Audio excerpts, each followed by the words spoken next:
Good afternoon friends.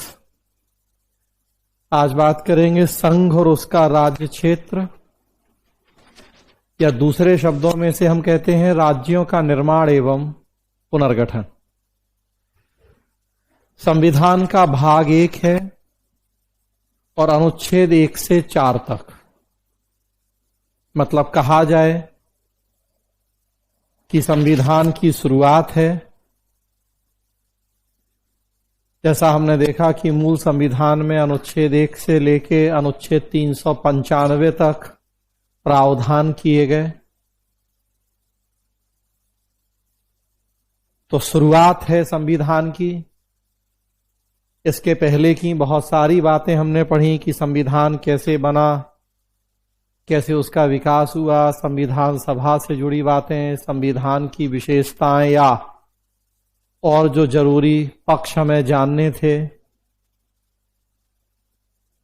और अब यहां देखेंगे आप तो वास्तव में हमारे संविधान की शुरुआत होती है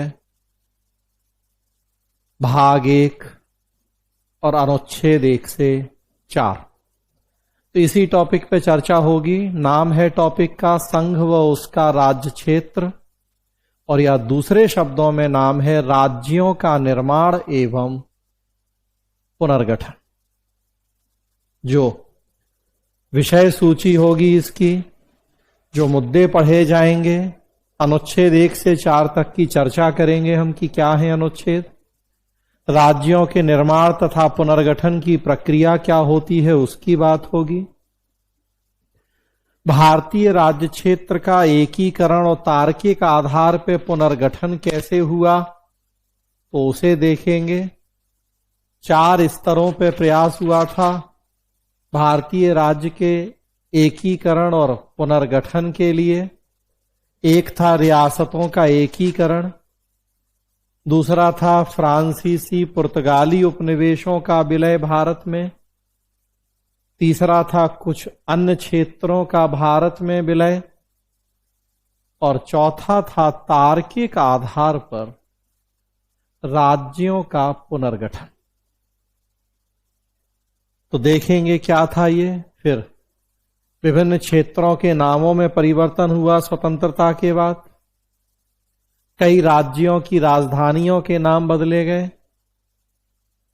आजकल आप देखें बहुत सारे शहरों के नाम बदले जा रहे हैं। सबसे रिसेंट जो राज्य बना 2014 में तेलंगाना राज्य बना। अब आउटडेटेड है, हाँ, लेकिन पहले पढ़ते थे कि चूंकि सबसे रिसेंट था कि तेलंगाना से जुड़े फैक्ट, कैसे राज्य बना, कैसे आंदोलन, क्या विकास यात्रा रही, तो हटाया नहीं हमने, लेकिन अब चर्चा की जरूरत नहीं है तो अब उसे पढ़ेंगे नहीं। 2019 में हम देख रहे हैं कि जो और एक नया डेवलपमेंट हुआ कि जम्मू कश्मीर को राज्य की जगह केंद्र शासित प्रदेश बना दिया गया, तो उसकी चर्चा अलग से जम्मू कश्मीर वाले टॉपिक में हम करते हैं। और एक और डेवलपमेंट 2020 में हुआ कि 9 केंद्र शासित प्रदेश थे, दमन दीव दादरा नगर हवेली को मिला के एक बना दिया गया, उसकी चर्चा हम केंद्र शासित प्रदेश वाले टॉपिक में करते हैं। लास्ट एक टॉपिक पढ़ेंगे छोटे राज्य बनाम बड़े राज्य की। छोटे राज्य अच्छे हैं कि बड़े राज्य अच्छे हैं, विवाद का मुद्दा है। समय समय पर राज्यों के, नए राज्यों के निर्माण की मांग उठती रहती हमारे देश में, तो क्या ठीक है। तो इन सब टॉपिक्स की चर्चा होगी इसमें। देखिए आप, सबसे पहले इस टॉपिक से जुड़े हुए अनुच्छेद, संघ व उसका राज्य क्षेत्र। जैसा हम बात कर रहे हैं कि 4 अनुच्छेद हैं भाग 1 में। 4 अनुच्छेद जो जुड़े हैं संघ व उसके राज्य क्षेत्र से। तो अनुच्छेद 1 से 4 क्या है? अनुच्छेद 1, संघ के क्षेत्र का नाम, कौन कौन सी इकाइयां शामिल हैं भारत संघ में, उसकी चर्चा की गई है। अनुच्छेद 2 है नए राज्यों का नामांकन अथवा स्थापना। नए राज्यों को हम शामिल कर सकते हैं भारत में या स्थापित कर सकते हैं, उससे जुड़ा प्रावधान है। अनुच्छेद 2A सिक्किम संघ के साथ संबद्ध किया गया, उससे जुड़ा था, उसे फिर निरस्त कर दिया गया बाद में। अनुच्छेद 3 नए राज्यों की स्थापना तथा मौजूदा राज्यों के क्षेत्रफल, सीमा अथवा नामों में परिवर्तन से जुड़ा है। सर्वाधिक महत्वपूर्ण यही होता है कि संसद को शक्ति दी गई है नए राज्यों की स्थापना तथा मौजूदा राज्यों के क्षेत्र, सीमा, नामों में परिवर्तन के लिए। प्रक्रिया क्या है तो वो देखेंगे। और अनुच्छेद 4 है कि अनुच्छेद 2 एवं 3 के अंतर्गत बनाए गए कानून जिनके द्वारा पहली तथा चौथी अनुसूची एवं पूरक आनुषंगिक और अनुवर्ती मामलों में संशोधन किया जा सके, तो ये अनुच्छेद 4 है। तो ये तो जो बेयर एक्ट में जैसा लिखा है इन अनुच्छेदों की हेडिंग क्या है, तो वो अब एक एक करके समझें कि क्या है ये अनुच्छेद। तो देखिए, सबसे पहले अनुच्छेद 1। अनुच्छेद 1 में लिखा है, बड़ी महत्वपूर्ण लाइन है, बहुत महत्वपूर्ण लाइन, अक्सर प्रीलिम्स में भी पूछी जाती है और इवन मेंस में भी पूछ लिया जाता है। अनुच्छेद 1 में लिखा है कि इंडिया अर्थात भारत राज्यों का संघ होगा, यूनियन ऑफ द स्टेट। इन 4-5 शब्दों में बहुत बड़ी बात छुपी हुई है। इंडिया अर्थात भारत राज्यों का संघ होगा, इसमें हम आगे जोड़ दें टिप्पणी कीजिए तो आपका मेंस का प्रश्न बन जाएगा। और प्रीलिम्स में तो खैर बहुत सारे जरूरी बातें हैं जो हमें यहां से जाननी चाहिए। सबसे पहली बात देखिए, लिखा है कि इस व्यवस्था से 2 बातें स्पष्ट हैं। क्या? एक तो देश का नाम, कि संविधान के इस अनुच्छेद में देश के 2 नामों का उल्लेख किया गया है। देश के 2 नामों का उल्लेख किया गया है, इंडिया और भारत। इंडिया अर्थात भारत, तो देश के 2 नामों का उल्लेख। यही प्रश्न हो जाए कि अनुच्छेद 1 में भारत के कितने नाम हैं या क्या क्या नाम हैं, इंडिया, भारत, हिंदुस्तान या आर्यवर्त या और जो भी कूट हो जाए। और दूसरी बात देखें कि राज पद्धति क्या होगी, तो उसका उल्लेख है कि यूनियन ऑफ द स्टेट, मतलब शासन व्यवस्था। राज पद्धति क्या होगी, तो उसका भी उल्लेख है कि यूनियन होगा भारत।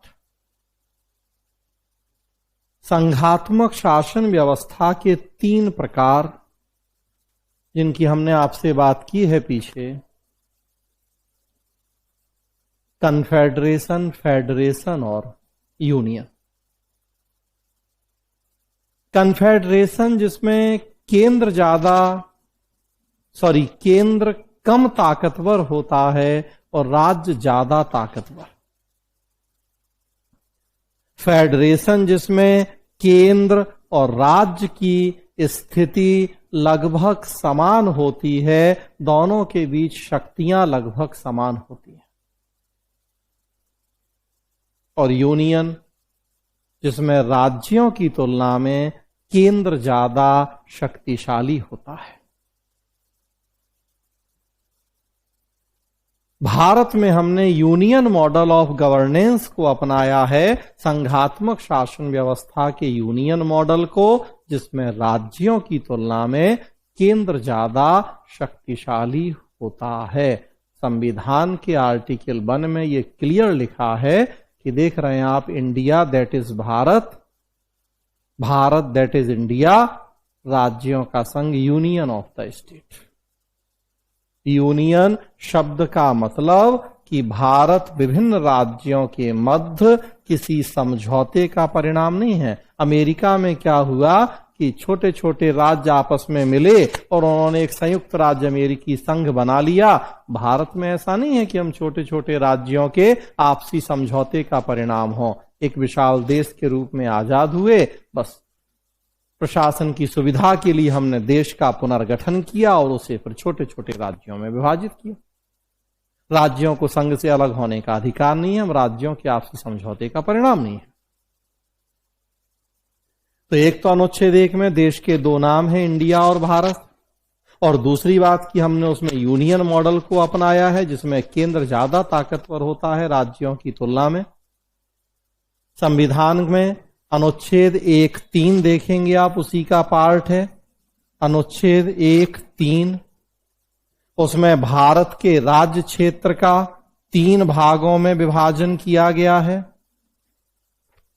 भारत के राज्य क्षेत्र का 3 वर्गों में विभाजन किया गया। क्या? तो एक राज्य क्षेत्र या राज्यों का क्षेत्र, स्टेट, दूसरा संघ राज्य क्षेत्र मतलब यूनियन टेरिटरीज, केंद्र शासित प्रदेश भी बोलते हैं हम इन्हें, और तीसरा ऐसे अन्य राज्य क्षेत्र जो अर्जित किए जाए, एक्वायर्ड एरियाज या अर्जित क्षेत्र। तो संविधान के अनुच्छेद 1(3) में भारत के राज्य क्षेत्र का वर्गीकरण इन 3 भागों में किया गया, राज्य क्षेत्र, संघ राज्य क्षेत्र और अर्जित क्षेत्र। फिलहाल हम देख रहे हैं कि हमारे देश में 28 राज्य हैं,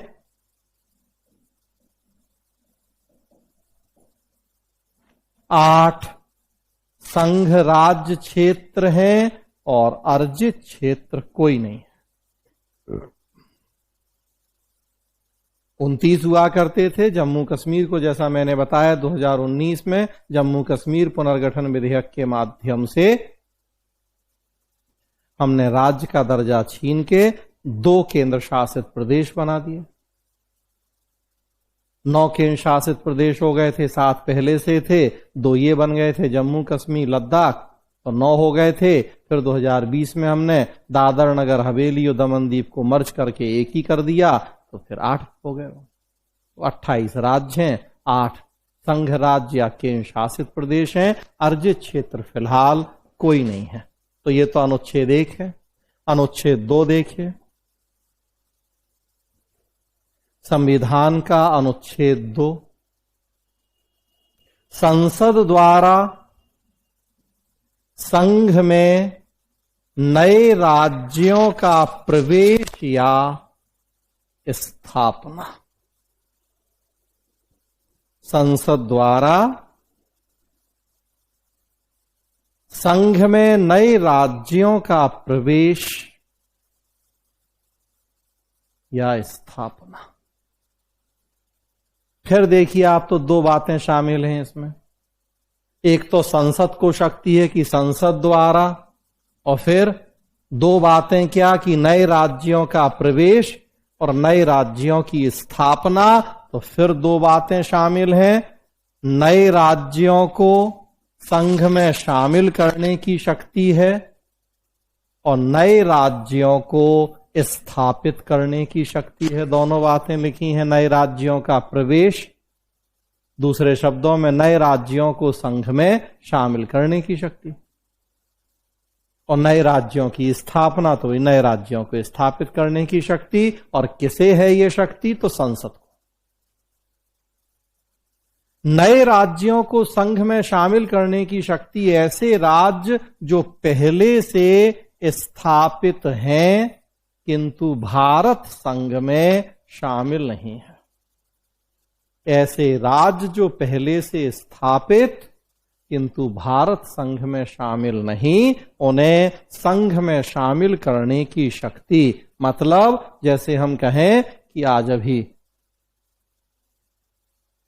नेपाल को, भूटान को, बांग्लादेश को, पाकिस्तान को हम भारत में मिलाएं, संसद को शक्ति है, संसद ऐसा कर सकती है। संविधान के अनुच्छेद 2 के तहत पूरे नेपाल, भूटान, बांग्लादेश को नहीं मिलाएं, उनके किसी हिस्से को मिला लें, संभव नहीं है आजकल ये।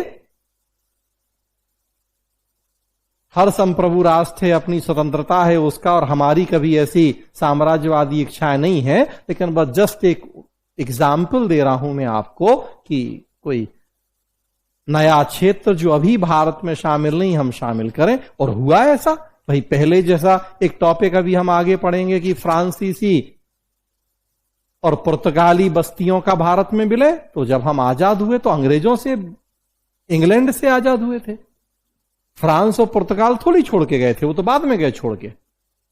गोवा, दमन दीव, दादर नगर हवेली, कई क्षेत्र जो अंग्रेजों के पास नहीं, फ्रांसीसियों या पुर्तगालियों के पास थे, बाद में हमने उनसे लिए और उन्हें भारत में हमने शामिल किया। आज अगर मान लीजिए कोई ऐसा, हम किसी दूसरे देश बाहर का क्षेत्र जो अभी भारत में नहीं हम शामिल करें, तो वो शक्ति, हमने कहा अब ये सब बातें नहीं है। लेकिन हाँ, संविधान के अनुच्छेद 2 में संसद को यह शक्ति दी गई है कि ऐसे राज्य जो पहले से स्थापित तो हैं किंतु भारत संघ में शामिल नहीं है, उन्हें हम भारत संघ में शामिल कर सकते हैं। संसद कर सकती है शामिल, संसद के पास ये शक्ति होगी। और दूसरा, नए राज्यों को स्थापित करने की शक्ति, ऐसे राज्य जो अभी स्थापित नहीं है किंतु भविष्य में स्थापित किए जा सकते हैं।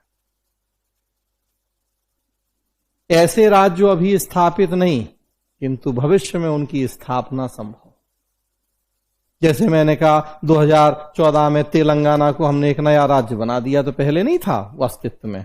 संसद को शक्ति है कि नए राज्य की स्थापना कर ले। तो देश के अंदर ही जो भौगोलिक क्षेत्र है, हमने उत्तराखंड नया राज्य बना दिया, झारखंड नया राज्य बना दिया, तेलंगाना नया राज्य बना दिया, कश्मीर को राज्य की जगह संघ राज्य बना दिया। तो नए राज्यों की स्थापना, एक तो नए राज्यों को शामिल करना जो भारत संघ में हिस्सा नहीं है, बाहर के कोई उन्हें शामिल करें, और दूसरा जो भारत संघ का एरिया है उसी में नए राज्यों की स्थापना कर लें। तो ये दोनों शक्तियां संसद को दी गई हैं संविधान के अनुच्छेद 2 के अनुसार। अनुच्छेद 3 देखिए। अनुच्छेद 3 है, संसद द्वारा नए राज्यों का निर्माण और वर्तमान राज्यों के क्षेत्रों, सीमाओं या नामों में परिवर्तन। संसद द्वारा नए राज्यों का निर्माण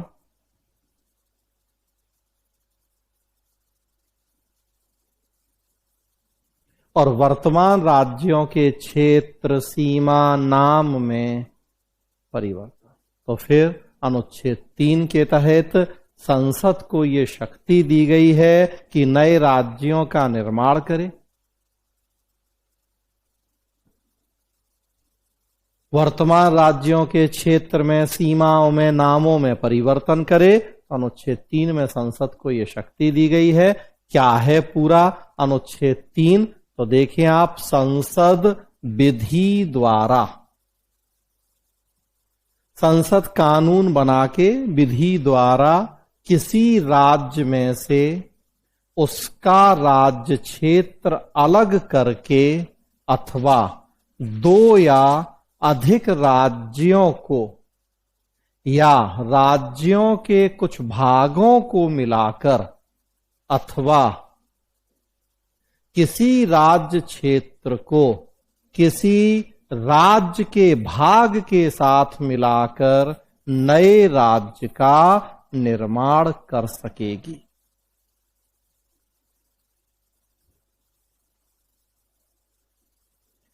किसी राज्य में से उसका राज्य क्षेत्र अलग करके अथवा 2 या अधिक राज्यों को या राज्यों के भागों को मिलाकर अथवा किसी राज्य क्षेत्र को किसी राज्य के भाग के साथ मिलाकर नए राज्य का निर्माण कर सकेगी। एक राज्य को तोड़े, 2 के कुछ कुछ हिस्से मिला दे आपस में, पूरे 2 राज्यों को मिला दे, नया राज्य बना ले, तो ये शक्ति होगी। संसद किसी राज्य का क्षेत्र बढ़ा सकेगी, संसद किसी राज्य का क्षेत्र घटा सकेगी। सब कानून द्वारा होगा ऐसा, संसद विधि द्वारा करेगी ये काम।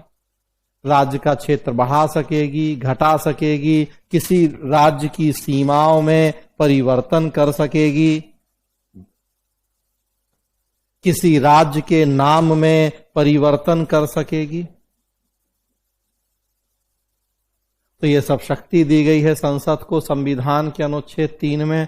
कूट वाला प्रश्न हो सकता है कि अनुच्छेद 3 के तहत संसद को मिली शक्तियों में क्या क्या शामिल है।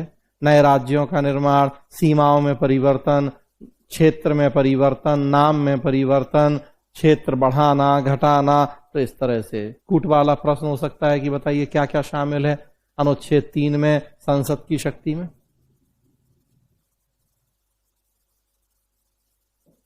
तो वो संक्षेप में ऊपर ही लिखा है कि नए राज्यों का निर्माण, वर्तमान राज्य के क्षेत्र, सीमाओं, नामों में परिवर्तन, संक्षेप, और ये पूरा प्रॉपर जो संविधान में लिखा है अनुच्छेद 3, ये वही भाषा डिटेल की क्या क्या कर सकती है संसद कानून बनाकर।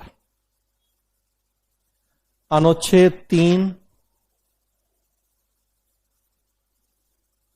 संसद द्वारा नए राज्यों का निर्माण, पुनर्गठन, सीमाओं, नामों में परिवर्तन, इस सब की प्रक्रिया क्या होगी।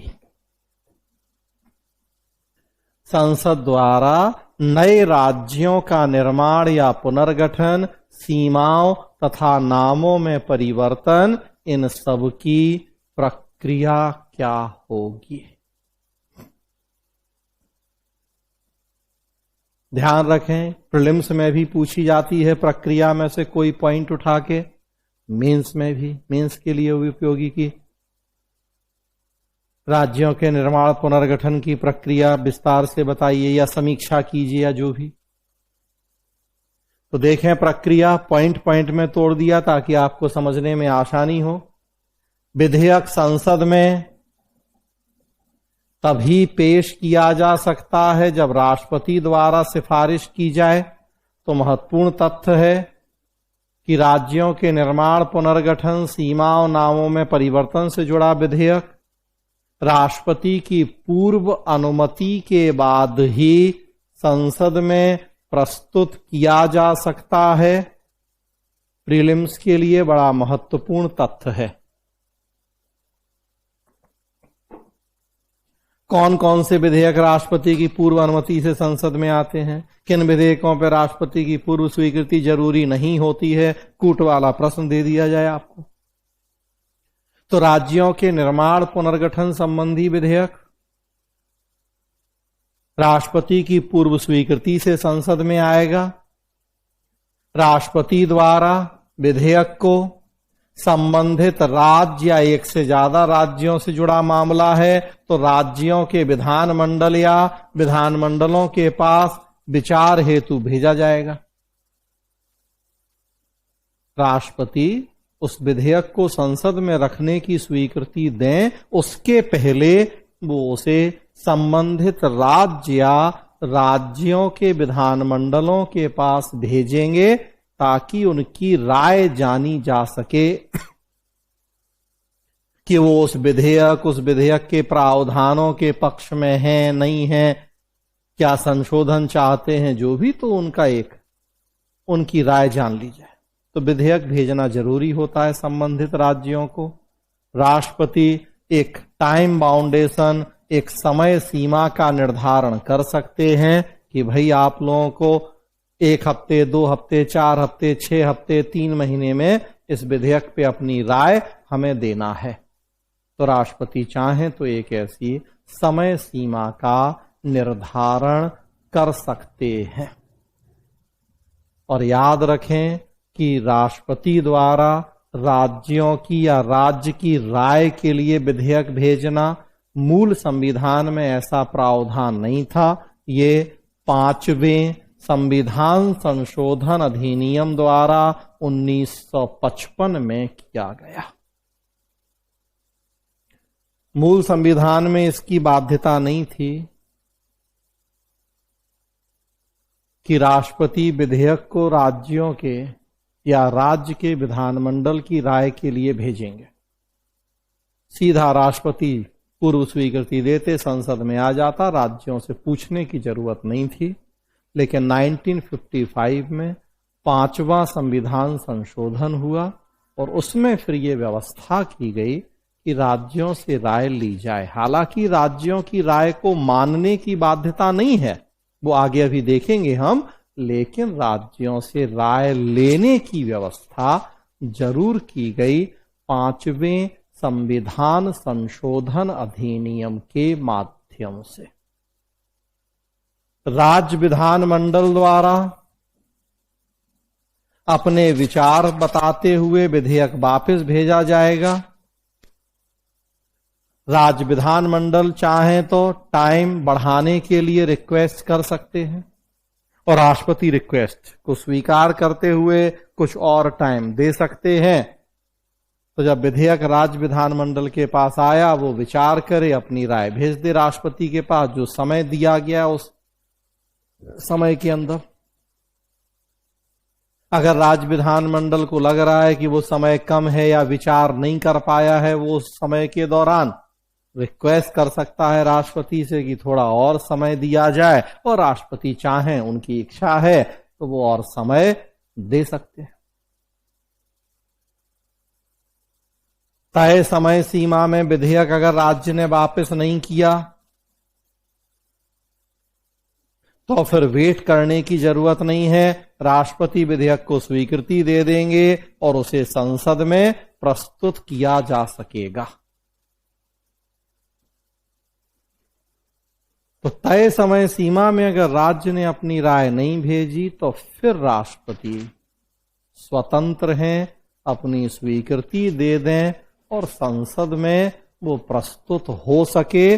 फिर उसके बाद राज्यों की किसी सलाह का वेट करने की जरूरत नहीं है। तो राज्य को उस तय समय में ही अपने विचार बताना है जो समय राष्ट्रपति के द्वारा दिया गया है विधेयक के विचार के लिए।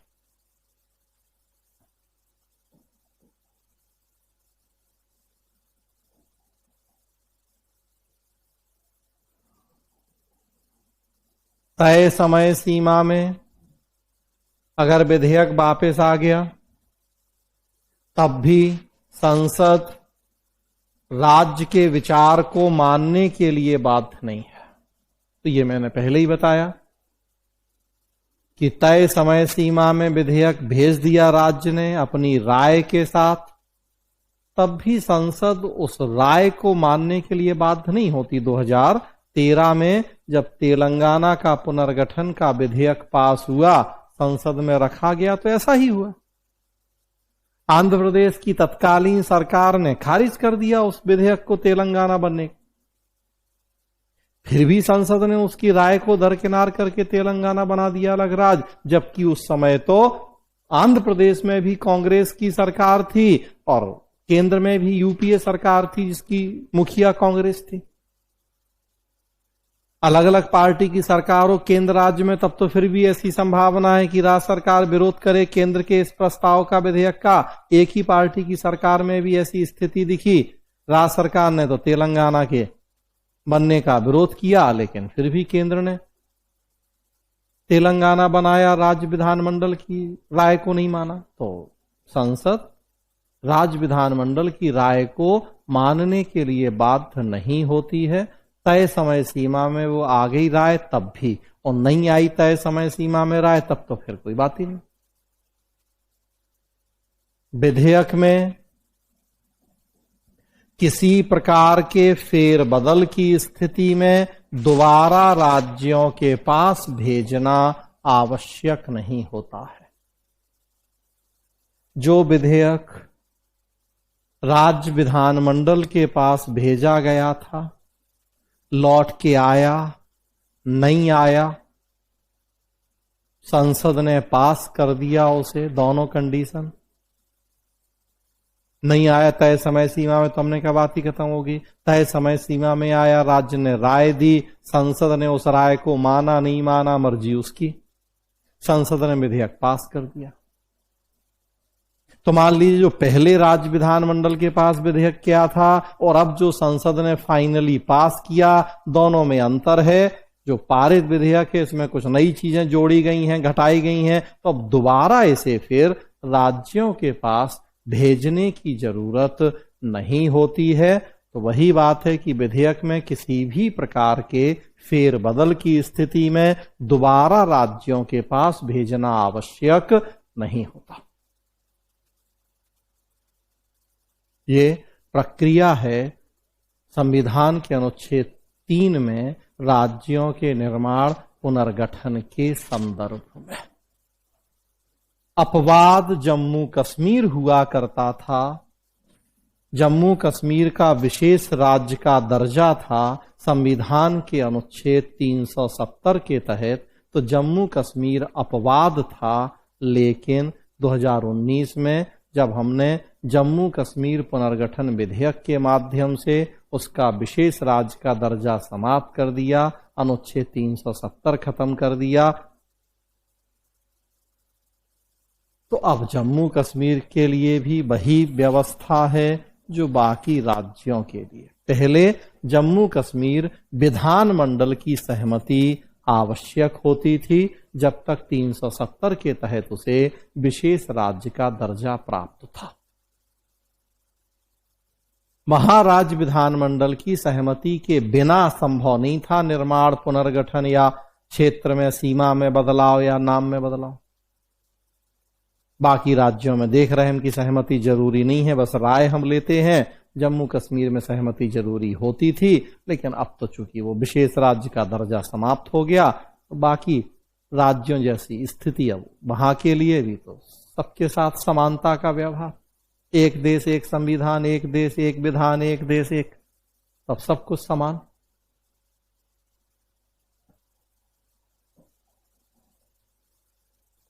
अनुच्छेद 3 से जुड़ी ही कुछ और बातें जो हमें जाननी चाहिए। संसद के पास भारतीय राज्य क्षेत्र का कोई हिस्सा किसी अन्य देश को अर्पित करने का अधिकार है। संसद के पास भारतीय राज्य क्षेत्र का कोई हिस्सा किसी अन्य देश को अर्पित करने का अधिकार है। हम अपने देश का कोई हिस्सा दूसरे को दे सकते हैं। अभी अनुच्छेद 2 में हमने क्या पढ़ा कि शामिल कर सकते हैं दूसरे देश के किसी हिस्से को, वो अनुच्छेद 2 था। अनुच्छेद 3 में ही है कि संसद के पास ये अधिकार है कि वो भारतीय राज्य क्षेत्र का कुछ हिस्सा किसी दूसरे देश को सौंप सकती है, अर्पित कर सकती है। 1958 में भारत पाकिस्तान के मां समझौता हुआ, मध्य समझौता हुआ। बेरुवाड़ी संघ एक क्षेत्र था पश्चिम बंगाल में, भारत द्वारा पाकिस्तान को दिया गया। कूच बिहार क्षेत्र था, उसके कुछ एरिया थे, उनकी आपस में अदला बदली हुई।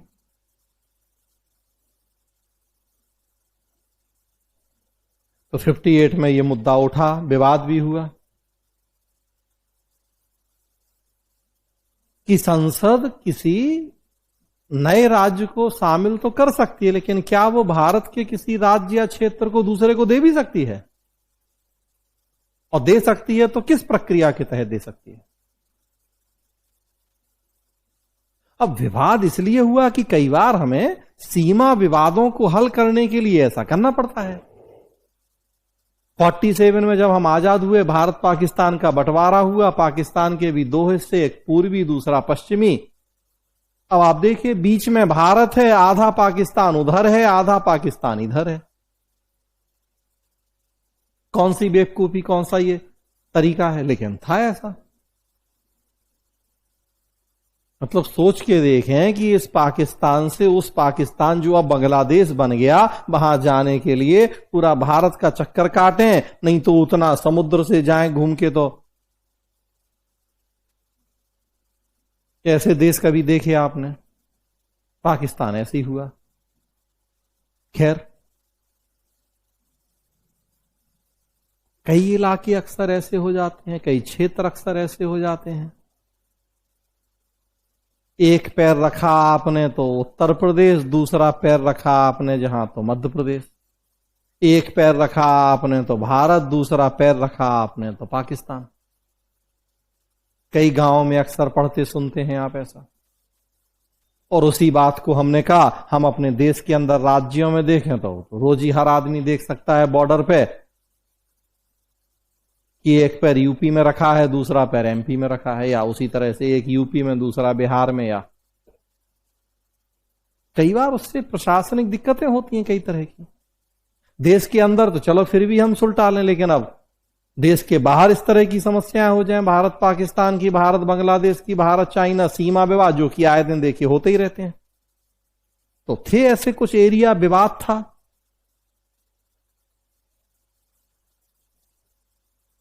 तो उस विवाद के, सीमा विवाद के हल के लिए ये 1958 में एक समझौता हुआ भारत पाकिस्तान के बीच में। उसी में हम बात कर रहे हैं कि पश्चिम बंगाल का बेरूवाड़ी संघ था, ये हम पाकिस्तान को देना था, हमें हमारे पास था जो पाकिस्तान को देना था। और कूच बिहार के हिस्से आपस में एक्सचेंज करने थे, तो ताकि ज्यादा साइंटिफिकली हम सीमाओं का निर्धारण कर पाए। विवाद हो गया कि भैया ऐसा कैसे हो जाएगा, हम अपना हिस्सा किसी दूसरे को कैसे दे सकते हैं।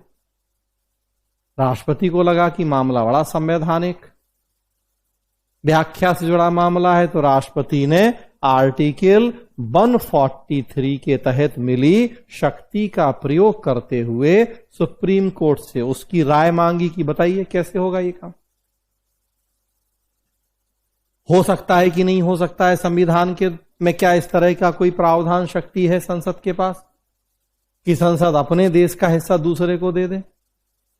तो पहली बात तो संसद के पास ये शक्ति है कि नहीं है, जरा क्लियर कर लो, और है तो प्रक्रिया क्या होगी वो भी बता दो। तो सर्वोच्च न्यायालय की राय जाननी चाहिए राष्ट्रपति ने। आर्टिकल 143 के अंतर्गत राष्ट्रपति को यह शक्ति है कि इस तरह का कोई संवैधानिक मामला है तो वो सुप्रीम कोर्ट की राय पूछ सकते हैं कि जरा आप हमारी मदद कीजिए, सलाह दीजिए कि क्या होना चाहिए यहां।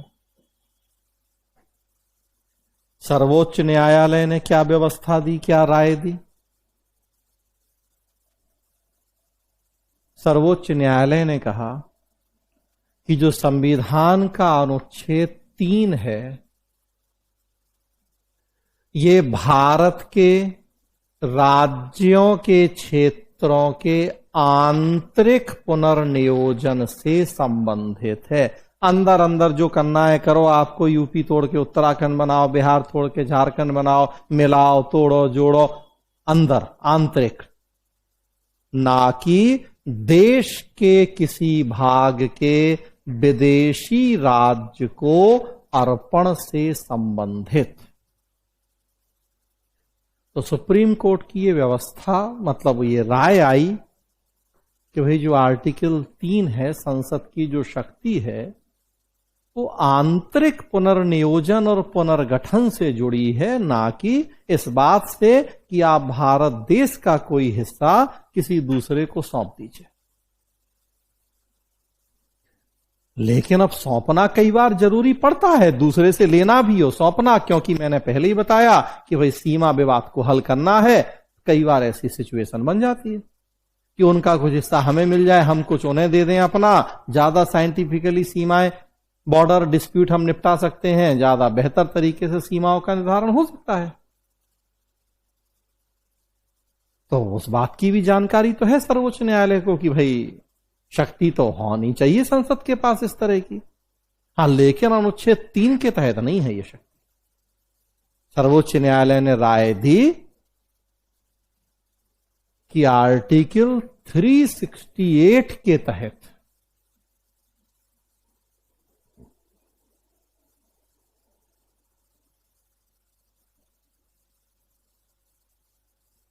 सर्वोच्च न्यायालय ने राय दी कि अनुच्छेद 368 के तहत संविधान संशोधन के माध्यम से संसद ऐसा कर सकती है। अनुच्छेद 3 के तहत नहीं होगा ऐसा।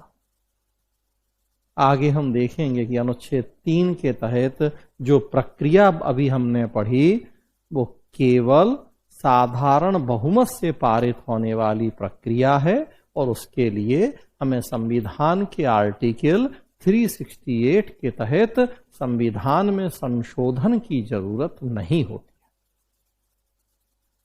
सर्वोच्च न्यायालय का यहां वही कहना था कि इस तरह का काम अनुच्छेद 3 के तहत मिली शक्ति के तहत नहीं होगा। हां, लेकिन 368 के तहत संसद को संविधान संशोधन की शक्ति प्राप्त है, उसके तहत संसद ऐसा कर सकती है। और तब फिर संसद ने 9वां संविधान संशोधन किया 1960 में। और तब वो जो हम बात कर रहे हैं भारत पाकिस्तान के बीच जो समझौता था क्षेत्रों के आदान प्रदान का, वो प्रभावी हुआ। तो देखिए, अतः निष्कर्ष क्या है? अतः संसद को भारत के भूभाग को अर्पित करने मतलब दूसरे को देने तथा अन्य भूभागों को अर्जित करने मतलब दूसरे से लेने की शक्ति प्राप्त है। अर्पित करना है तो संविधान संशोधन करना पड़ेगा। अर्जित करना है तब तो आर्टिकल 2 में देख रहे आपकी वो अर्जित हो जाएगा। अर्पित करना है तो ये नहीं होगा, 3 में नहीं इस तरह की कोई व्यवस्था। उसके लिए 368 के तहत संशोधन करना होगा।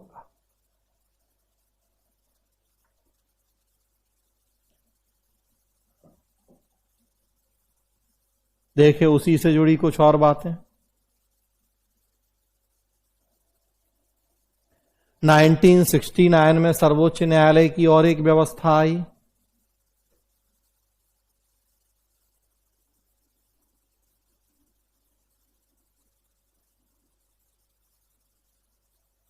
क्या कि सीमा विवाद सुलझाने के लिए किसी देश के साथ समझौता होता है तो उसे लागू करने के लिए संविधान में संशोधन की जरूरत नहीं है। 69 में अब सर्वोच्च न्यायालय ने यह व्यवस्था दी कि सीमा विवाद को हल करने के लिए आप समझौता कर रहे किसी देश के साथ, उसके लिए आप आदान प्रदान कर रहे क्षेत्रों का, तो संविधान संशोधन की जरूरत नहीं है। 69 में यह व्यवस्था दे दी सुप्रीम कोर्ट ने। समय के साथ सुप्रीम कोर्ट की राय भी बदल जाती है, तब उसे लगा कि भाई अपना क्षेत्र दूसरे को देना है तो फिर ये तो संविधान संशोधन के तहत होगा। 69 में उसने कहा कि अगर आप सीमा विवाद को हल करने के लिए ऐसा कर रहे हैं, अंतर्राष्ट्रीय कानून के तहत ऐसा आप कर रहे हैं, तो फिर संविधान में संशोधन की जरूरत नहीं है।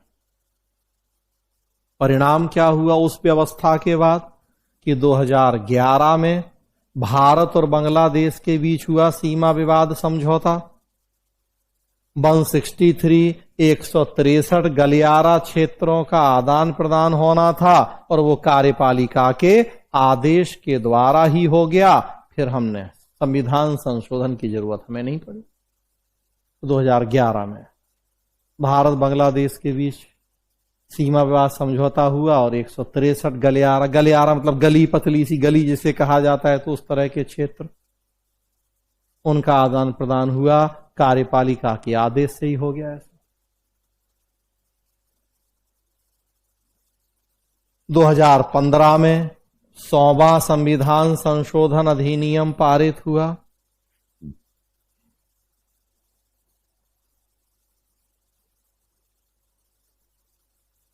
ये अधिनियम इसलिए आया, इसलिए पारित हुआ कि भारत द्वारा कुछ भूभाग का अधिग्रहण किया जाए, जबकि कुछ अन्य भूभाग को बांग्लादेश को हस्तांतरित कर दिया जाए।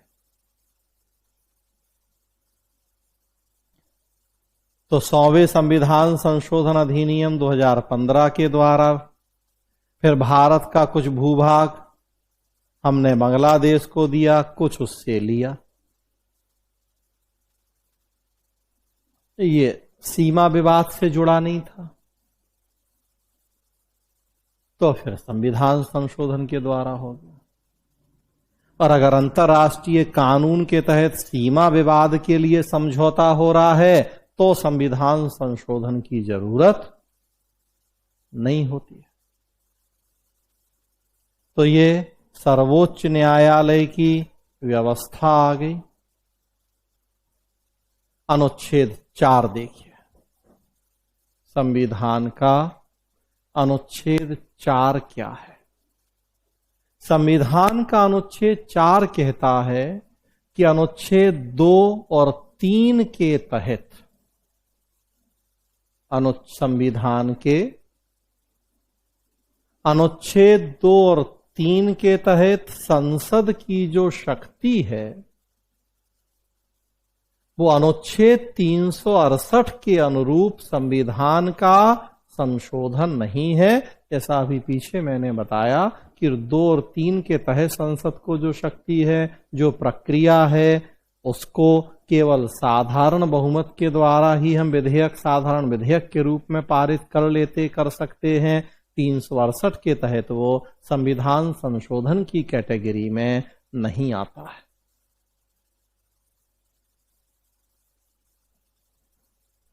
संसद को संविधान में संशोधन करने के लिए जिस तरह की विशेष प्रक्रियाओं व विशेष बहुमत की जरूरत होती है, उनकी जरूरत अनुच्छेद 2 और 3 के अनुसार निर्मित होने वाली विधियों के लिए नहीं होती है। संविधान संशोधन के लिए विशेष प्रक्रिया, विशेष बहुमत है।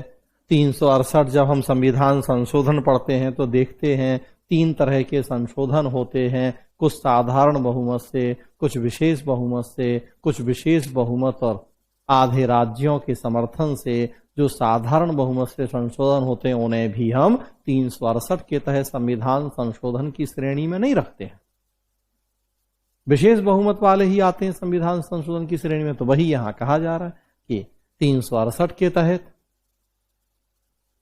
जो विशेष बहुमत, विशेष प्रक्रिया की जरूरत होती है वो यहां अनुच्छेद 2 और 3 के तहत नहीं है। तो इसलिए ये संविधान संशोधन की कैटेगरी में नहीं आते हैं। हम केवल साधारण बहुमत के माध्यम से ही इन्हें पारित कर सकते हैं। केवल साधारण बहुमत से पारित करना संभव है। और साधारण बहुमत का मतलब क्या?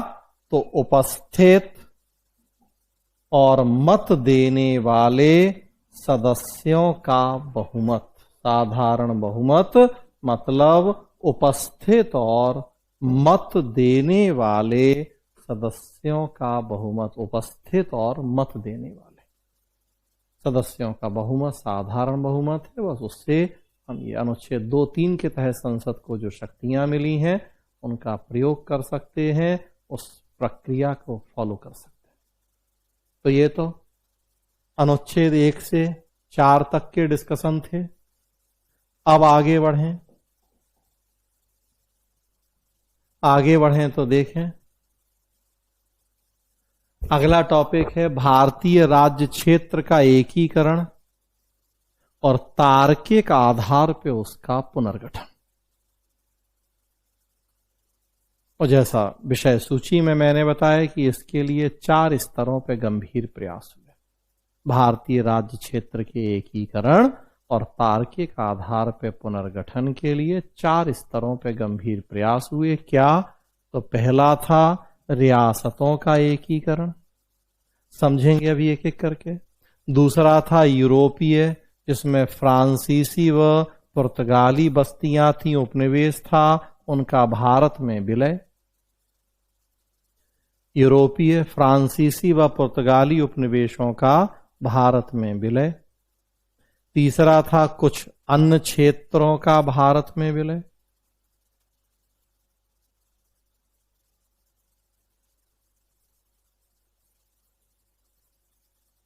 और चौथा था तार्किक आधार पर राज्यों का पुनर्गठन। तो इन 4 स्तरों पे प्रयास हुए भारतीय राज्य के एकीकरण और पुनर्गठन के लिए। क्या एक एक करके अब इनको समझेंगे हम। तो पहला है रियासतों का एकीकरण। जब हम आजाद हुए 15 अगस्त 1947 को, हमने चर्चा करी पीछे,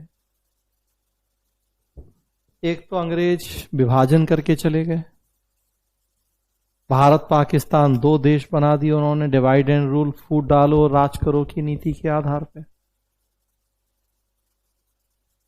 दूसरा, जितना भारतीय क्षेत्र था आजादी के पहले, सब पे अंग्रेजों का नियंत्रण नहीं था।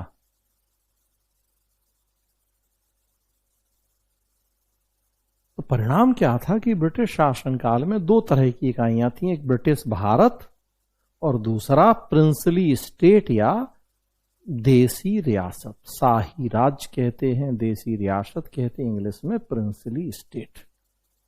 तो पूरे भारतीय भूभाग पे तो अंग्रेजों का डायरेक्ट नियंत्रण हुआ हो, कब्जा हुआ, ऐसा नहीं था। तो जो प्रिंसली स्टेट थे उन्हें भारत में मिलाना, ये मुद्दा है, ये रियासतों का एकीकरण। तो क्या है देखिए कि स्वतंत्रता के समय भारत में 2 तरह की राजनीतिक इकाइयां थी। भारत में 2 तरह की राजनीतिक इकाइयां थी। क्या? तो एक तो ब्रिटिश प्रांत और दूसरा प्रिंसली स्टेट या देसी रियासतें। और जो देसी रियासतें थीं, भारतीय भूभाग का लगभग 40% हिस्सा थी। देसी रियासतें भारतीय भूभाग का लगभग 40%, 40% हिस्सा थी। तो कुल भारत का जो क्षेत्र था लगभग 60% था ब्रिटिश प्रांत और लगभग 40%, 40% थी प्रिंसली स्टेट या देशी रियासत।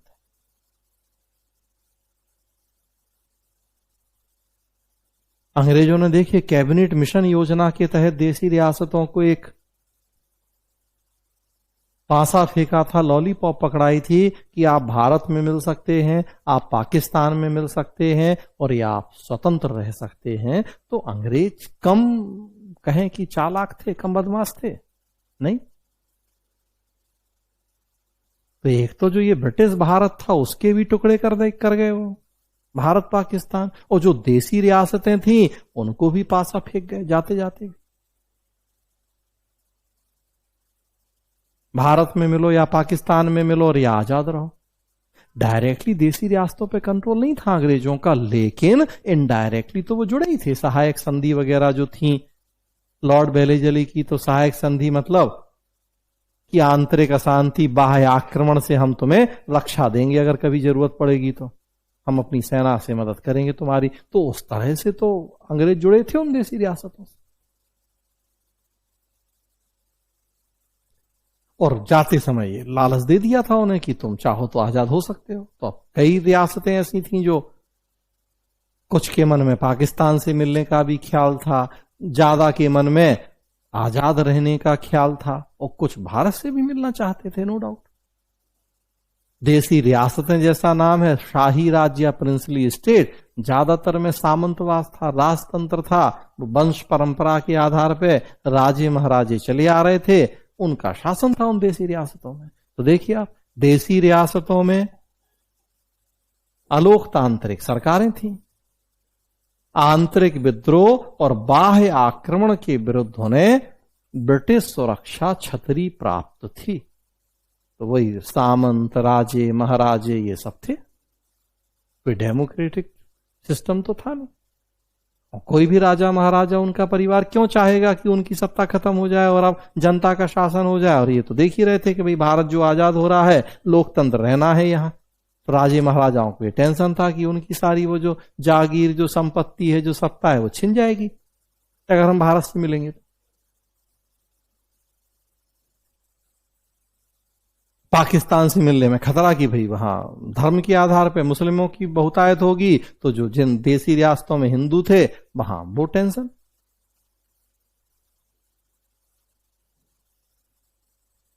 तो कई सारे सपना सजोए थे कि हम तो स्वतंत्र ही रहें। तब फिर एक ये हमारे सामने बड़ा चैलेंज था कि वो 40% इलाका बहुत बड़ा इलाका था, पूरे देश में बीच बीच में कहीं कहीं है वो, ऐसा भी नहीं है कि कोई एक अलग कोने का एक उनका एरिया है कि चलो हम कहें कि छोड़ दें। बीच बीच में बसे हैं, हैदराबाद तो कहीं जूनागढ़ तो कहीं कुछ तो कहीं भोपाल तो कहीं कुछ। जरूरी है मिलाना उन्हें, कैसे काम कर पाएंगे हम बताइए। यूपी से एमपी जा रहे, पता पड़ रहा कि बीच में उसमें 4 देसी रियासतें आ गई हैं, राजे महाराजे आ गए हैं, अब वो हमें क्रॉस ही नहीं करने दे रहे, घुसन नहीं दे रहे अपने राज्य में। 10 तरह की दिक्कतें, 56 समस्याएं हो सकती हैं। वल्लभ भाई पटेल तत्कालीन गृह मंत्री, और एक रियासत मंत्रालय बना था, उसका जिम्मा भी उन्हीं के पास था। तो मिनिस्टर ऑफ होम अफेयर्स गृह मंत्री थे और रियासत मंत्रालय भी उन्हीं को दिया गया था। उन्होंने रियासतों के विलय के लिए एक दोहरी नीति अपनाई।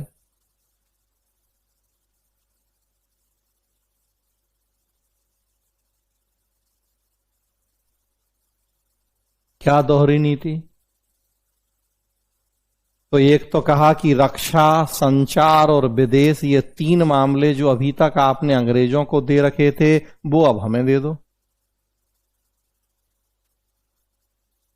तो अभी भी ये मामले आपके पास नहीं थे, अभी अंग्रेजों को दे रखे थे आपने ब्रिटिश सरकार को, अब हम कह रहे हैं बस इतना कि वो आप हमें दे दो, क्योंकि इनको था कि शुरुआत तो हो,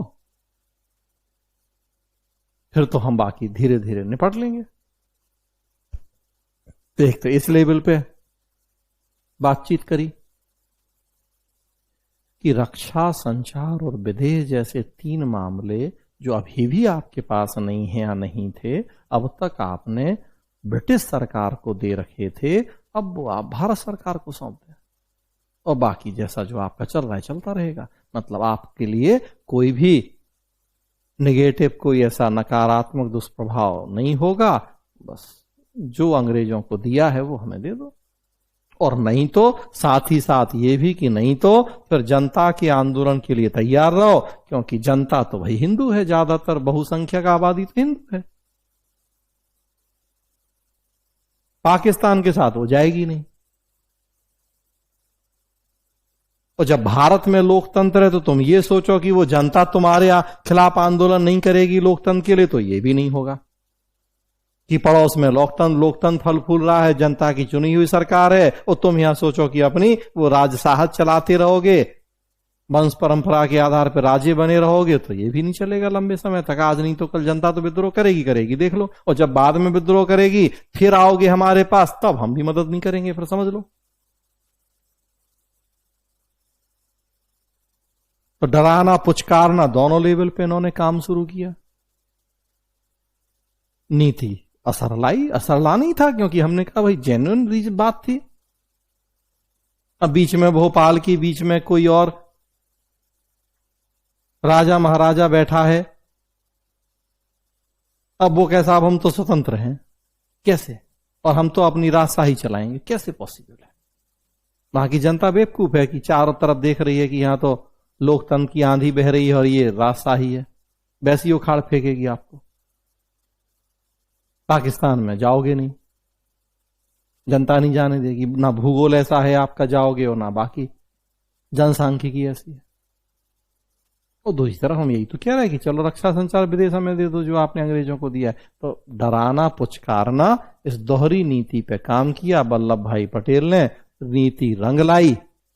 कुल 552 रियासतें थीं, 552 रियासतें थीं, 549 शामिल हो गई भारत में। बस उसी वो जो हमने कहा डराने पुचकारने वाली नीति थी, 552 रियासतों में से 549 तैयार हो गई।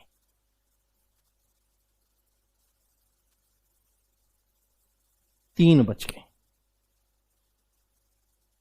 जिनके ऊपर कोई असर नहीं हुआ, ना डराने का ना पुचकारने का। कौन सी थी वो 3 महान रियासतें? तो 1 कश्मीर, 2 जूनागढ़, 3 हैदराबाद। ये 3 रियासतें ऐसी बच गईं, कश्मीर, जूनागढ़, हैदराबाद, जो विलय के लिए तैयार नहीं हुई। कश्मीर आप देखें तो भाई वो तो भौगोलिक दृष्टि से देखें तो भाई भारत पाकिस्तान के बीच में है, तो भाई वो पाकिस्तान से भी मिलना चाहते तो वो तो मिल सकते थे पाकिस्तान से। वहां तो भौगोलिक कोई ऐसी समस्या थी नहीं कि भोपाल या इस टाइप का कि बीच भारत में है कोई, अब वो कहे हम पाकिस्तान से मिलेंगे। तो ये तो भाई सीमावर्ती क्षेत्र था, तो मिल सकता था पाकिस्तान से कश्मीर। जूनागढ़ भी लगभग आप देखें तो वो भी सीमावर्ती क्षेत्र ही गुजरात में, तो एक संभावना तो थी उनके पास कि भाई वो भी पाकिस्तान से कहें कि मिलना है। हैदराबाद थोड़ा सा भौगोलिक दृष्टि से तो कठिन था पाकिस्तान से मिलना, लेकिन सपने तो भाई सबके जिसके हैं सपने तो हैं, अब उनको कैसे रोकिएगा। तो खैर कश्मीर, जूनागढ़, हैदराबाद ये 3 नहीं हुए विलय के लिए तैयार। हैदराबाद की फिर बाद में पुलिस कार्यवाही के द्वारा हमने उसे मिलाया भारत में। हैदराबाद की बहुसंख्यक जनता हिंदू थी, शासक मुसलमान था निजाम। अब चूंकि शासक मुसलमान था तो झुकाव पाकिस्तान की तरफ था।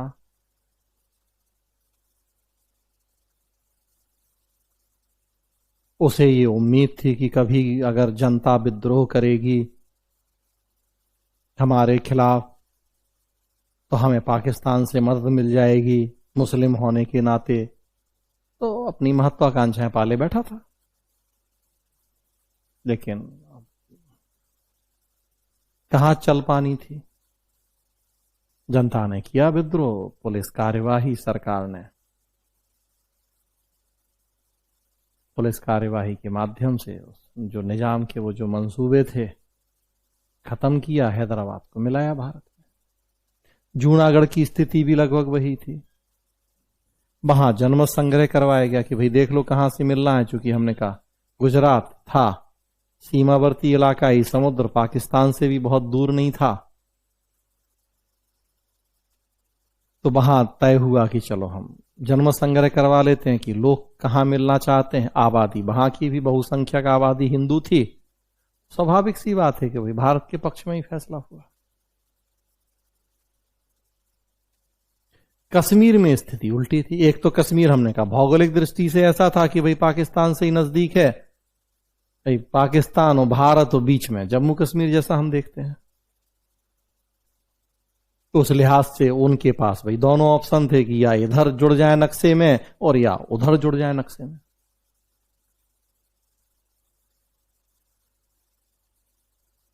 यहां स्थिति उल्टी थी। उल्टी ये थी कि आबादी मुस्लिम थी बहुसंख्यक और शासक हिंदू था।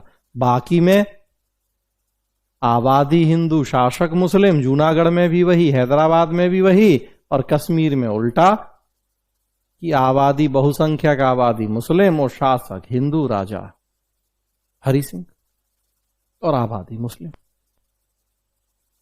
तो अब यहां यह समस्या है कि भौगोलिक दृष्टि से तो नो डाउट पाकिस्तान से भी जुड़ सकते हैं, लेकिन अब शासक हिंदू है तो वो क्यों चाहेगा पाकिस्तान से जाना जुड़ना। हाँ, आबादी मुस्लिम है तो आबादी भले अगर जन्म संग्रह करवाएं तो शायद कहे कि हमें पाकिस्तान में जाना है, उस समय की बात कर रहे हैं हम, तो उस समय जन्म संग्रह करवाएं तो शायद वो भी शायद की शायद कह दे आबादी कि हमें पाकिस्तान से जुड़ना है। लेकिन भाई शासक हिंदू है तो वो क्यों कहेगा कि हम पाकिस्तान से जुड़ेंगे। खैर, लेकिन वो भारत से भी जुड़ने के लिए बहुत इंटरेस्टेड नहीं था, वो स्वतंत्र रहना चाहता था। उसकी इच्छा थी कि हम स्वतंत्र अपना सरकार चलाएंगे। तो तीनों के अपने अपने मंसूबे थे। हैदराबाद को, जैसा हम बात कर रहे हैं, पुलिस कार्यवाही के द्वारा मिलाया गया। जूनागढ़ को जन्म संग्रह के द्वारा मिला लिया गया। और कश्मीर में हम देखते हैं कि उन्होंने, राजा हरि सिंह थे, शेख अब्दुल्ला जो राजनीतिज्ञ थे उस दौरान, वहां दो जो प्रमुख हस्तियां थी वहां जम्मू कश्मीर में, राजा जो हरि सिंह थे, उन्होंने अपने आप को स्वतंत्र रखने की घोषणा करी। पाकिस्तान चुप नहीं बैठा, उसने चोरी से, जो हमेशा से आदत रही है, अपने सैनिकों को वेश बदल के जम्मू कश्मीर में घुसा के आक्रमण करवा दिया और धीरे धीरे जम्मू कश्मीर पर कब्जा करना शुरू कर दिया। तब वो जो वहां के शासक थे वो आए भारत सरकार के पास मदद मांगने के लिए कि भैया हेल्प करो हमारी। मरता क्या नहीं करता। भारत सरकार ने कहा हम किस मुंह से हेल्प करें आपकी और किस अधिकार से हेल्प करें, भैया आपने तो अपने आप को स्वतंत्र घोषित कर रखा है। अंतर्राष्ट्रीय कानून के तहत आप स्वतंत्र हैं, कोई दूसरा आपके ऊपर आक्रमण या हमला कर रहा है, हमें क्या राइट है कि हम आपके मामले में टांग अड़ाएंगे, हस्तक्षेप करेंगे। हस्तक्षेप तभी कर पाएंगे जब आप कश्मीर का भारत में विलय करोगे। भाई विलय करोगे, कश्मीर भारत का हिस्सा हो जाएगा, तब तो हमें राइट रहेगा कि हम आपके मामले में हस्तक्षेप करें, बिना उसके कैसे करें। हरि सिंह को भी बात समझ में आई।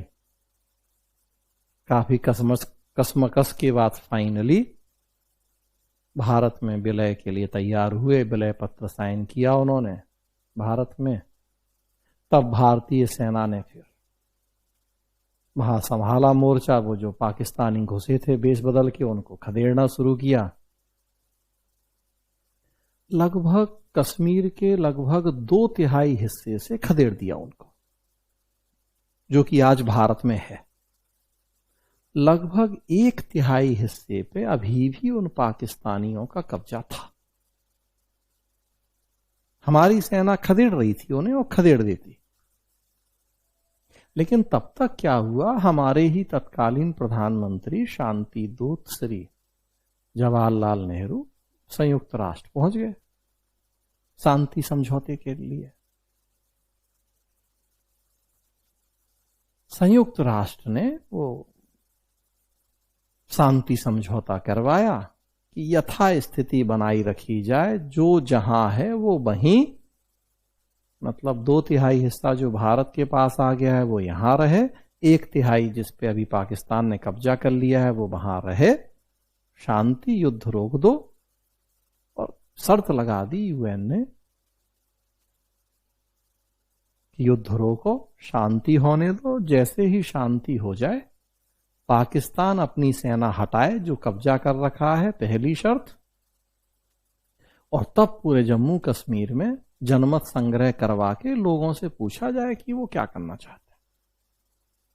तो शर्त थी कि युद्ध रोकिए, तुरंत रुक गया। फिर युद्ध रोके, अब इसके बाद अगला काम क्या कि पाकिस्तान वो सेना अपना हटाए जो वेशभूषा बदल के सैनिक भेजे हैं और 1/3 हिस्से पे कब्जा कर रखा है, पाकिस्तान अपना वो कब्जा हटाए और देन फिर पूरे कश्मीर में जन्म संग्रह करवा के लोगों से पूछा जाए कि वो क्या करना चाहते। युद्ध तो रुक गया। और यथा स्थिति ये थी उस समय कि 2/3 हिस्सा भारत के पास आ गया, 1/3 पे उनका कब्जा बना रहा पाकिस्तान का, जिसे हम पीओके बोलते हैं, पाक ऑक्यूपाइड कश्मीर। तो नाम ये देखे, पीओके, पाक ऑक्यूपाइड। जबरदस्ती उन्होंने उसे ऑक्यूपाई कर लिया। तो युद्ध तो रुक गया। अब अगली शर्त क्या थी कि पाकिस्तान को अपनी सेना हटानी है, देन जन्म संग्रह होना है। आज तक पाकिस्तान ने अपनी सेना हटाई नहीं, सो आज तक जन्म संग्रह की स्थिति बनी नहीं। पाकिस्तान अपनी सेना हटाता तब वो जन्म संग्रह संयुक्त राष्ट्र की व्यवस्था के अनुसार होना था। लेकिन चूंकि पाकिस्तान ने आज तक वहां से कब्जा नहीं हटाया, अपनी सेना को वापस नहीं किया, तो फिर जन्म संग्रह का प्रश्न ही नहीं उठता है। बात खत्म हो गई। फाइनली यही स्थिति जो आज तक हम देख रहे हैं कि 2/3 हिस्सा भारत के पास, भारत वाला कश्मीर, 1/3 पाकिस्तान के पास, पाक अधिकृत कश्मीर। अब जो मामला चल रहा है कि वो एक तय हिस्सा हमें उनसे लेना है। अभी तो 70-75 साल से शांति सरकारें बैठी थीं, अब लेकिन सरकार ने जम्मू कश्मीर को जो विशेष दर्जा था वो खत्म करा, भारत में मिलाया, पूरी तरह से मिला तो था ही, पूरी तरह से मिलाया, वो विशेष स्थिति खत्म करी। और अब देखिए धीरे धीरे शुरुआत है कि भाई अब जो पाक ऑक्यूपाइड कश्मीर है वो पाकिस्तान से लेना है हमें। आंदोलन शुरू हो गए हैं पाकिस्तान के, पाक अधिकृत कश्मीर के कई क्षेत्रों में लोगों के, कि हमें तो भारत से मिलना है। लोग आंदोलन शुरू कर रहे हैं वहां, पाकिस्तान सरकार सेना के द्वारा दबा रही है। तो अब ये धीरे धीरे ये डेवलपमेंट चल रहा है। तो ये सबसे पहला काम था रियासतों का एकीकरण, संघ व उसके राज्य क्षेत्र के तार्किक आधार पर पुनर्गठन के मामले में, एकीकरण और तार्किक आधार पर पुनर्गठन। तो आज यहीं रोक रहे हैं, अगली क्लास में इसके आगे से यहीं से चर्चा करेंगे। तब तक के लिए पढ़ें, अपना ख्याल रखें। धन्यवाद।